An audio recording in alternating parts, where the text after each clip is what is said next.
பயத்தில் நான் தலையை திருப்பவே இல்லை. நான் அப்படியே நின்று கொண்டிருந்தேன். ஆனால் அவர்கள் அவரை சுட்டபோது மரத்தின் பட்டை ஒன்று எங்கள் மேல் விழுந்தது. அது மிகவும் அச்சத்தை கொடுத்தது.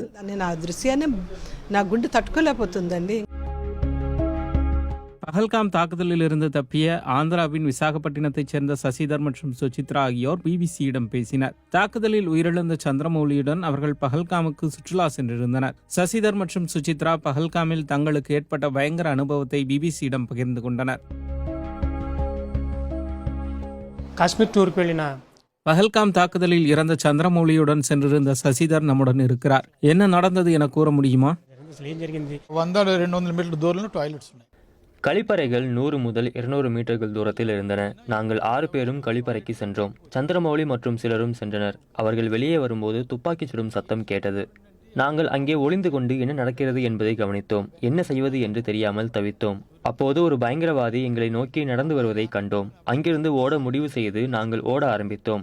கழிப்பறையை சுற்றி வேலி இருந்தது. வேலிக்கு கீழே சென்று பதுங்கி பாறை நிறைந்த ஓடையை கடந்து அருகிலுள்ள மலையில் ஏறி மலையின் சரிவில் உள்ள மரங்களுக்கு பின்னால் சென்றோம். நான் முதலில் அங்கு சென்றேன். அதைத் தொடர்ந்து பெண்கள், பின்னர் சந்திரமௌலி வந்தார். உண்மையில் என் மனைவி வேலியை தாண்டி செல்ல உதவியது சந்திரமௌலிதான். நாங்கள் அனைவரும் ஒரு மரத்துக்கு பின்னால் ஒளிந்து கொண்டோம். என் மனைவியையும் மற்றொரு குழு உறுப்பினரையும் ஒரு மரத்தின் பின்னால் கண்டேன். ஆனால் சந்திரமௌலியை காண முடியவில்லை. முதலில் துப்பாக்கி சத்தம் கேட்டபோது சூழ்நிலை எப்படி இருந்தது? எங்கள் குழுவில் வேலி கம்பியின் கீழே இருந்து பதுங்கி சென்ற கடைசி நபர் நான் தான். சந்திரமௌலி தான் எனக்கு பதுங்கி செல்ல உதவினார்.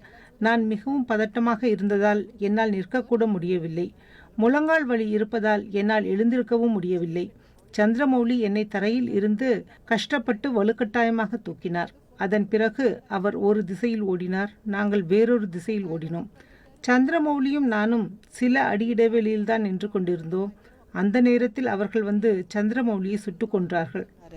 మౌలి గారి మేమే 10 అడుగుల దగ్గరలో నిలబడ్డాము. సమీపంలో చూసారమ్మా? அவர்கள் சந்திரமௌலியை சுடுவதை நீங்கள் பார்த்தீர்களா? తల తిప్పలేదండి భయానికి. பயத்தில் நான் தலையை திருப்பவே இல்லை. நான் அப்படியே நின்று கொண்டிருந்தேன். ஆனால் அவர்கள் அவரை சுட்டபோது மரத்தின் பட்டை ஒன்று எங்கள் மேல் விழுந்தது. அது மிகவும் அச்சத்தை கொடுத்தது. நெற்றியில் இருந்த குங்குமத்தை அழிக்க வேண்டும் என்று சசிதர் சொன்னார். நாங்கள் முகத்தை ஓடையில் கழுவிவிட்டோம்.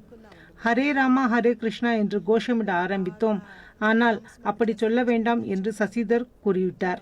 நாங்கள் இந்துக்கள் என்பதை அவர்கள் அறிந்து கொள்ளக்கூடாது என்றார். எந்த மரத்தின் பின்னால் எந்த பயங்கரவாதி இருப்பான் என்பது நமக்கு தெரியாதல்லவா என்றும் அவர் கூறினார். அல்லாஹ் அல்லாஹ் என்று கூற வேண்டும் அல்லது அமைதியாக இருக்க வேண்டும் என்றும் அவர் எங்களிடம் கூறினார். మాట కూడా రావటం లేదండి.